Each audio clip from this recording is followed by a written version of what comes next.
Sup guys, I am back with another one. So today I am going to be doing the distributor blanking cap. I did finish all the design for it yesterday, got it all lined up looking good, as you probably may have seen on one of my shorts, or if you follow me on TikTok you might have seen it there. However, I'm printing it in ABS now, so it's a bit more heat resistant. Still not good for 100 degrees Celsius. Ideally I'll try and print them in something like polycarbonate or something fiber infused. ABS with fiber infused I think is good to about 110. Polycarbonate's good to about 117. But the other big thing is that the car that I've got is supposed to have heat shields on it because the exhaust is there and it's very, very hot. And it tends to kill starter motors, which is a problem that I've had. And it's also going to melt the ever-living shit out of this fucking plastic if I don't put a heat shield on. Even the factory Dizzy cap was melted away a bit by it. So I've got to go in and wrap it. So what I've done is I have bought myself some heat wrap. So here's the cap. There's scissors for the cutting of it and the heat wrap itself. I do also have the metal zip ties, so we are going to go and install that today while this thing prints, and then we can put it on and see how it holds up. I don't have the heat shield for the distributor, but I will try and put something there to help keep the heat off of it to see if it gets to that sort of temperature. One of the things that I do want to do is grab one of those heat guns to see the temperature before and after all of this stuff. I know Brock's got one, so I might swing by there, see if I can't pick one up. So yeah, I'll try that. But yeah, we might be able to get a before and after heat sort of thing, but it just means it's going to be hot while I try and do this, and yeah, nobody wants that. So alright, for this little experiment we have one AE86 with headers on them, which is what we need to test with because cast doesn't quite radiate as much heat. And then we have one temperature laser, and we have one cap made out of ABS, and then we have one lot of heat wrap. So we're going to test the current temperature. We're going to run it up, we're going to test it when it's warm, and then we're going to let it cool down, and we're going to wrap it. We're going to retest it again both on the surface and on the distributor there, so we know exactly how much is radiating. There is also a heat shield that does go on these. I think I might have one hiding somewhere. I'll put that on as well, and that'll help keep the heat from radiating upwards as well. So then we'll be able to measure it at those two variances and see if we can't keep some heat out of it. Alright, so first we test current temperature, and it is 28 degrees Celsius, 27, 28. There you go, right around for there. Then we're going to start it and run it up.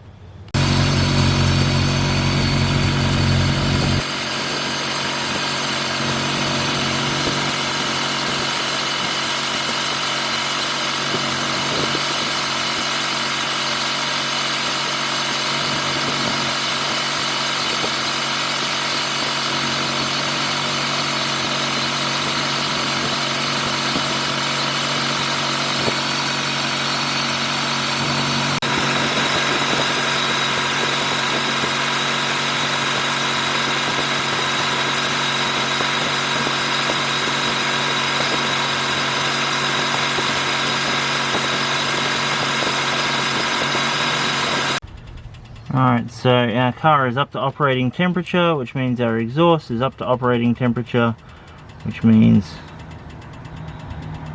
we have about 280 degrees Celsius, between 280 and 280.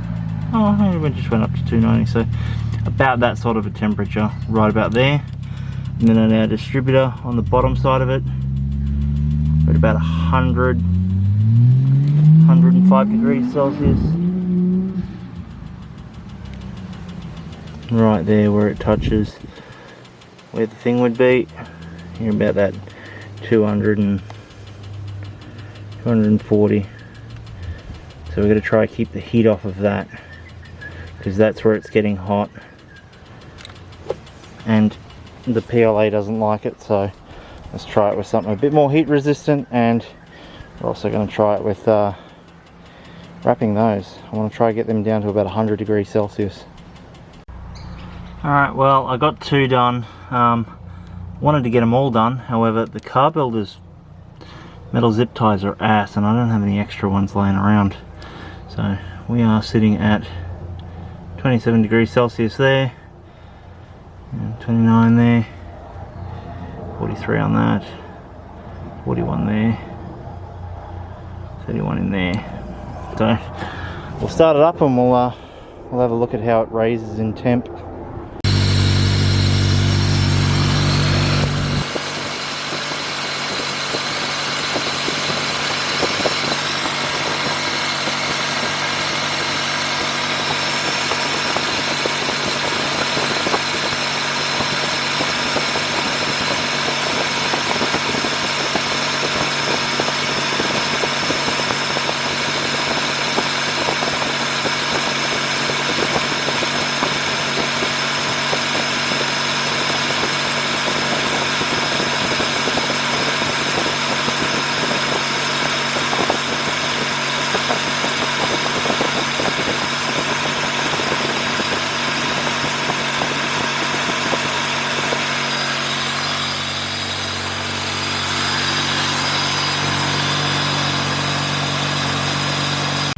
Alright, so that ABS there is too hot for me to touch on the side here, but it is it's not melting, which is good. So I'm gonna have to get the heat shield, put the heat shield on there, and then that probably will be fine.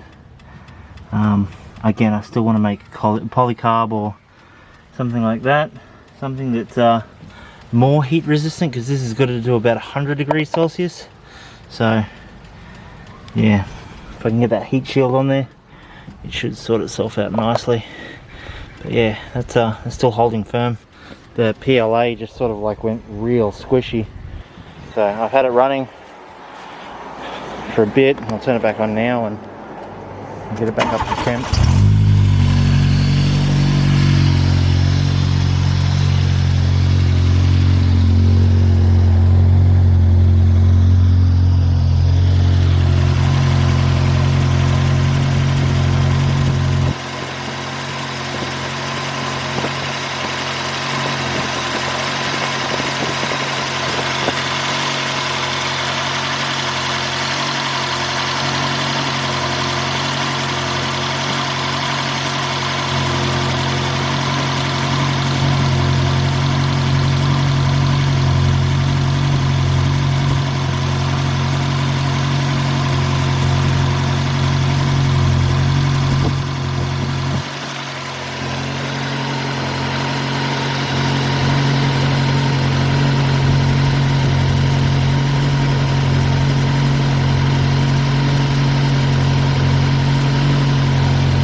So it is doing a tiny bit of softening right on the back side in here, and it's only a little bit. It's less than the PLA was, but again, it's hot enough that I can't touch it with my hands, not properly anyway. So I'm going to put the heat shield on, see how I go with that, and then yeah, try it again.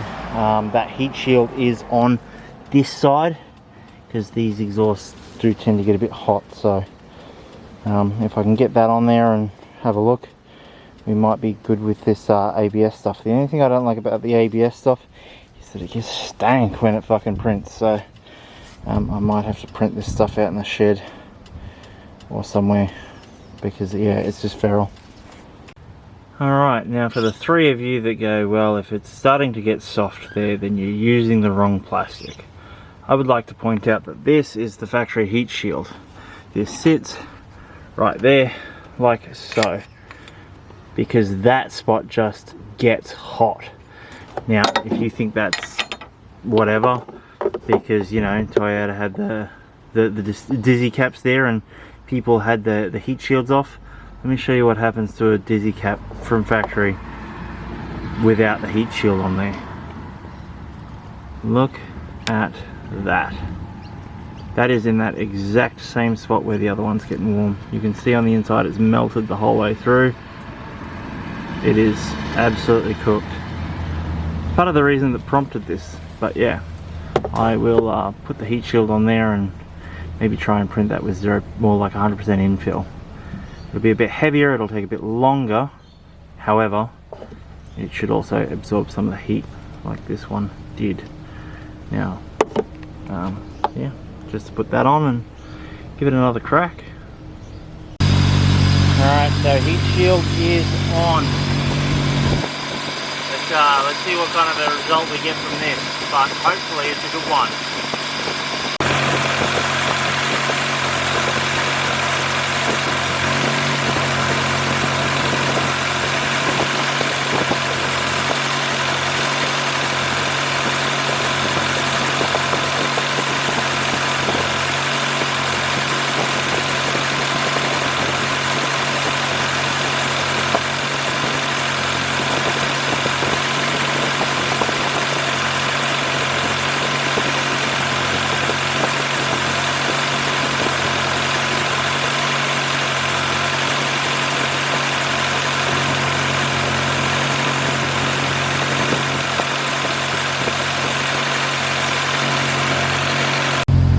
So there we have it. I'd say that's reasonably definitive proof that a heat shield is more effective than exhaust wrap. So I probably wouldn't waste your money on exhaust wrap. I'd buy some heat shielding, make something up out of that. Either that or get some like thin plate steel, like mil thick or whatever, and just like bend something up, because it's going to be better than that exhaust wrap is. So yeah, that's my takeaway from all of this. Because that is comfortably sitting at 80 degrees Celsius at the bottom of that. I can put my hand up between the heat shield and the distributor cover and hold on to it, and it's warmer at the top.